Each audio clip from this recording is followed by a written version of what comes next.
Chers amis, bonjour. Nous sommes le samedi 25 octobre 2025. Il est 10 heures tout simplement. Donc voilà, quelques news de l'Arménie, de l'Artsakh et de la diaspora arménienne. Tout d'abord, hein, on parle d'heure, mes amis. N'oubliez pas, cette nuit, à 3 heures du matin, donc dimanche 3 heures du matin, donc cette nuit, il sera 2 heures. Donc retardant donc d'une heure l'heure. Donc voilà, donc on va gagner une heure, mais le soir, il fera plus facilement, il fera nuit plus vite, tout simplement. Voilà, donc l'heure d'hiver. C'est quelque chose qui nous dérègle quelque peu, hein, donc voilà, donc on ne comprend pas trop l'intérêt. Donc ça a été mis en place en 73 après le premier choc pétrolier, donc pour économiser 500 000 tonnes de pétrole. Mais aujourd'hui, c'est quelque chose de caduque. Mais l'Europe met des années et des années à discuter de cela pour essayer de, vous voyez, l'Europe, voilà, des années de discussion pour n'aboutir à rien puisque rien n'a encore été décidé. Donc on verra l'an prochain si on maintient l'heure d'hiver, en tout cas cette nuit. Donc on va passer à l'heure d'hiver. Une expédition archéologique arméno-allemande a découvert des fondations de la plus ancienne église d'Arménie datant de la première moitié du IVe siècle, mes amis. Donc c'est une découverte archéologique majeure. C'est l'Académie des sciences d'Arménie avec l'université Münster d'Allemagne qui a découvert les fondations de la plus ancienne église d'Arménie connue à ce jour, Ardachat, capitale de l'Arménie antique. L'église était située sur le versant oriental de la 17e colline de la cité de l'ancienne Artachat et occupe une superficie d'environ 1000 m², a rapporté le département de l'information et des relations publiques de l'Académie des sciences d'Arménie. Voilà, d'après les données de radiocarbone obtenues, cette structure date de la première moitié du IVe siècle, donc l'an 300 et quelques, hein, donc voilà, avant 350 bien sûr, première moitié du IVe siècle, est construite la plus ancienne église archéologiquement documentée en Arménie. Voilà. A priori, elle serait antérieure à Saint-Ejmiadzin d'après ces données, donc on verra. Hein, donc voilà. Pourtant, Saint-Ejmiadzin, c'est l'an 301. Voilà, c'est ce qu'a expliqué Megerdich Zartadian, chef de l'expédition et directeur du département d'archéologie de l'Arménie ancienne et de l'Institut d'archéologie et d'ethnographie, candidat en sciences historiques. Voilà, c'est une découverte majeure constitue donc un témoignage important sur le christianisme primitif en Arménie. Voilà, donc mes amis, encore une fois, visiter l'Arménie qui est un musée à ciel ouvert et le berceau de la chrétienté, des églises chrétiennes en tout cas, les premières églises chrétiennes au monde, c'est en Arménie. L'État arménien en 301 a reconnu le christianisme comme religion d'État, comme vous le savez mes amis. J'en parlerai tout à l'heure avec les persécutions de cette église par le gouvernement Pachinian. Hein. Je souris, mais c'est vrai que ça fait pas... c'est plutôt triste, mes amis. Voilà. Discussion sur les enjeux du partenariat stratégique entre l'Arménie et la France avec la rencontre Arat Mirzoyan, chef de la diplomatie arménienne, et Gérard Larcher, le président du Sénat, à Paris. Ça s'est passé donc avant-hier, le 23 octobre, à Paris.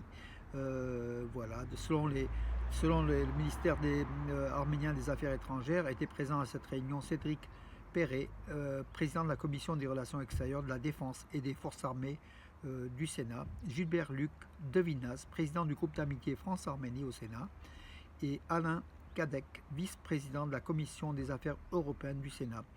Les interlocuteurs ont abordé les questions relatives au développement du partenariat stratégique entre l'Arménie et la France, donc l'armement, soulignant que les relations en plein essor couvrent tous les domaines clés. Les objectifs futurs ont également été évoqués. L'entretien a permis d'aborder en détail l'évolution de la situation dans le Caucase du Sud. Le ministre arménien des Affaires étrangères, Arat Mirzoyan, a présenté les derniers développements de la vision de l'Arménie pour le développement de la région du Sud-Caucase dans un contexte de paix avec l'Azerbaïdjan, notamment la meilleure façon de développer son potentiel pour devenir un important carrefour de communication. À l'issue de sa rencontre avec le président du Sénat français, le ministre Mirzoyan a inscrit une note sur le livre d'or du Sénat. Voilà. Je réitère ma profonde gratitude au président Gérard Larcher ainsi qu'à tous les membres du Sénat pour leur engagement constant et le vote décisif en faveur de la relation exceptionnelle entre l'Arménie et la France, a précisé donc le ministre arménien des Affaires étrangères. Puis ces relations exceptionnelles continuer à se développer au bénéfice de nos valeurs communes, de notre histoire commune et de notre partenariat stratégique fondé sur une amitié indéfectible, indiquée Arat Mirzoyan. Donc voilà, donc remerciant bien sûr la France qui est la meilleure amie de l'Arménie aujourd'hui en tout cas, et depuis déjà longtemps, avec cette culture française que les Arméniens adorent et l'Arménie que les Français adorent également. Donc voilà, de très très bonnes relations entre la France et l'Arménie, et nous sommes des traits d'union, des petits ambassadeurs, mes amis, à tous les niveaux. Nous sommes 700 000 Arméniens en France, nous sommes tous, chacun de nous, des ambassadeurs d'Arménie en France et des ambassadeurs de France en Arménie, mes amis. Voilà.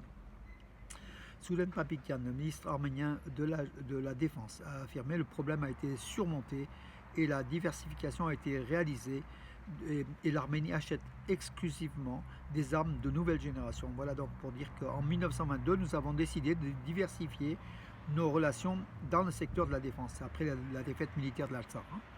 Cela concerne aussi bien les relations elles-mêmes que l'achat d'armes et de matériel militaire. Il fut un temps où nous constations que certaines marchandises n'arrivaient pas à temps.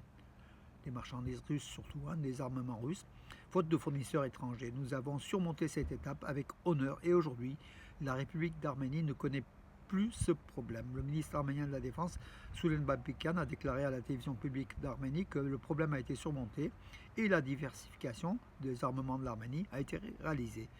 Ce qui est en fait est pour renforcer les capacités de défense de notre pays. L'Arménie n'utilisera pas ses armes et son armée n'utilisera donc ses armes et son armée que pour protéger son indépendance, son intégrité territoriale et sa souveraineté. Nous n'avons aucune intention d'utiliser nos forces armées hors des frontières de l'Arménie, a déclaré le ministre arménien de la Défense.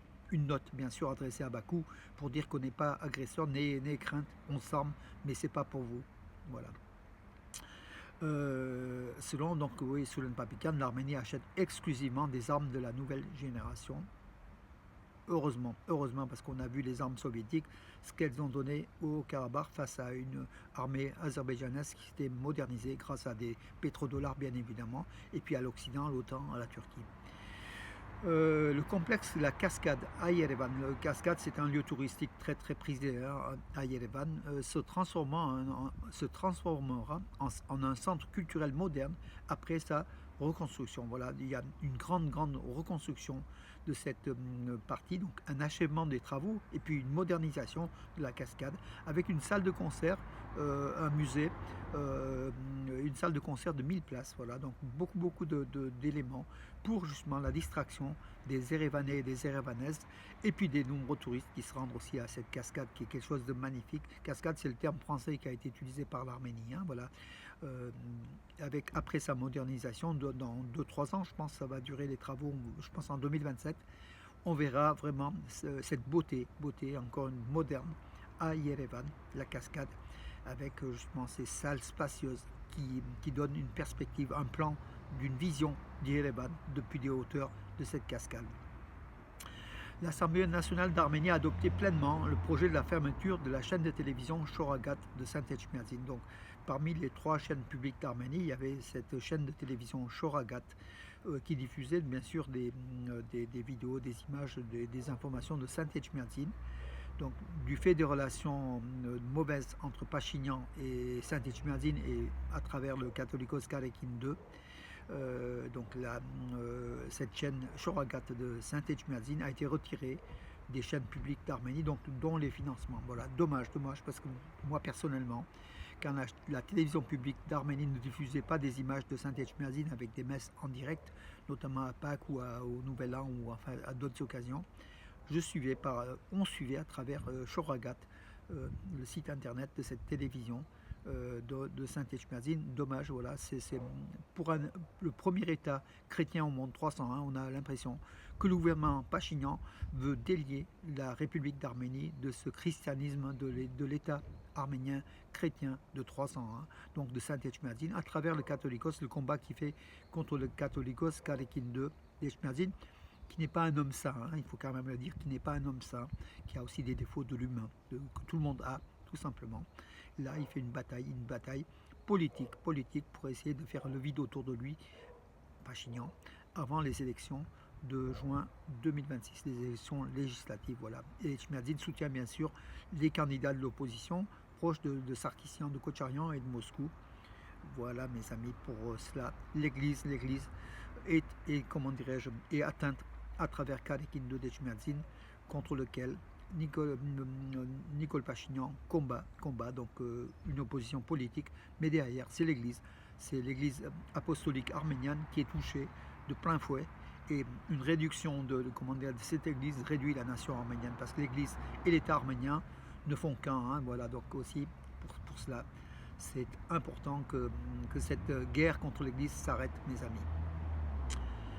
Alors parlons un peu de sport. Sous les couleurs de l'Arménie, Mamikon Khachaturian, 18 ans, le gymnaste, médaille d'argent au cheval d'arçon au championnat du monde de gymnastique à Jakarta en Indonésie, donc voilà, avec le drapeau arménien. Il fait toujours la croix, le signe d'accroissement, signe de l'enfant de la première nation chrétienne au monde.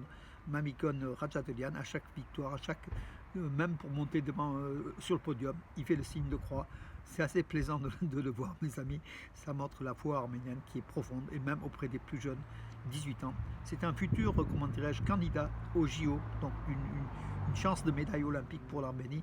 Mamikon Khachaturian, notez son nom, c'est aujourd'hui l'un des meilleurs, sinon le meilleur, au cheval d'arçon, à 18 ans. L'Euro de futsal 2026. Les adversaires de l'Arménie sont la Lituanie, la République tchèque et l'Ukraine. Donc le tirage au sort des 16 équipes réparties en 4 groupes a eu lieu donc hier à Kaunas en Lituanie. Voilà, dans le groupe 8, l'équipe d'Arménie affrontera la Lituanie, la République tchèque et l'Ukraine. Donc voilà, les 2 premières équipes se qualifieront pour les barrages. Le championnat d'Europe de futsal se déroulera du 21 janvier 2026 au 7 février en Lettonie, en Lituanie et en Slovénie. L'équipe d'Arménie, classée 20e mondiale par la FIFA, participera pour la première fois de son histoire depuis l'indépendance à la phase finale du tournoi. L'Arménie qui s'est qualifiée, donc c'était quelque chose d'historique, hein, pour cette phase finale de futsal. L'Arménie qui dispose du meilleur gardien du monde, hein, aussi un Brésilien naturalisé arménien. On suivra ça dès le mois de janvier, mes amis. L'Arménie en futsal, c'est pour ces championnats d'Europe de futsal. Et puis l'Arménien Suren Arajanian, 60 kg, dans médaille de bronze des championnats du monde des moins de 23 ans de lutte gréco-romaine à Novi Sad en Serbie. Aujourd'hui, ça continue encore. On aura encore des chances de médaille, mes amis. Voilà, la dernière médaille de l'Arménie a été remportée donc jeudi 23 octobre par Suren Arajanian. Il a d'abord disputé le match de consolation en fait pour la médaille, avant la médaille de bronze pour les 60 kg. Il s'est imposé face à Malkamu Faten, Israël, sur le score de 10-0. Dans le combat pour la médaille de bronze, Arajanian a battu l'Américain Maxwell Black sur le score de 8-0. Donc des scores importants. Il aurait pu même aller en finale, hein, donc il n'a pas eu de chance. Donc voilà. Razmik Kurdian pour l'Arménie avait auparavant remporté la médaille d'argent sous les couleurs de l'Arménie dans la catégorie des super lourds des plus de 130 kg, mes amis. Voilà en information sportive. Je vais vous donner aussi peut-être une ou deux informations dans l'actualité donc de ce matin. Bien sûr, l'opposition en Arménie est en colère. Des Azéris impliqués dans le blocus du Haut-Karabakh, notamment sur la route de Lachin, hein, bloquant la route de Lachin. Des activistes sont en visite en Arménie. Ils font partie de la délégation civile azerbaïdjanaise qui rencontre des Arméniens sous la houlette de Armen Grigorian, le secrétaire du Conseil de sécurité de l'Arménie. Donc voilà, ils sont arrivés en Arménie en avion depuis Bakou à Yerevan et ils participent à une rencontre arméno-azerbaïdjanaise. Mais ce sont pas des criminels, mais ils ont servi au crime de l'État azerbaïdjanais contre la population arménienne de l'Artsakh, notamment en décembre 2022, lors du blocus de ce corridor de Lachin qui a comment dirais-je, qui a bloqué toute la population, qui a affamé la population arménienne de l'Artsakh avant l'épuration ethnique de septembre 2023. Voilà, Nicole Pachinian, grâce à sa politique, il appelle ces criminels à Yerevan, discuter en tête-à-tête avec des Arméniens. Je trouve quelque part, on est vraiment tombé bien bas par cette politique, mes amis, même s'il faut faire la paix. Je suis d'accord qu'il faut faire la paix à tout prix. Il vaut mieux la paix qu'à la guerre, mais avaler des couleurs de ce type-là, mes amis, c'est puis avoir face à eux des criminels. Je ne sais pas comment ils peuvent regarder dans les yeux de ces gens qui ont dépeuplé le territoire arménien de l'Artsakh par les Arméniens de l'Artsakh qui ont dû fuir. Voilà, donc à suivre, mes amis. Voilà pour aujourd'hui. En tout cas, je vous laisse sur une bonne note avec cette heure d'hiver cette nuit, mes amis. Et puis, bonne journée. Il fait un peu frais, bien sûr, mais on n'a pas de pluie. Voilà, bonne journée.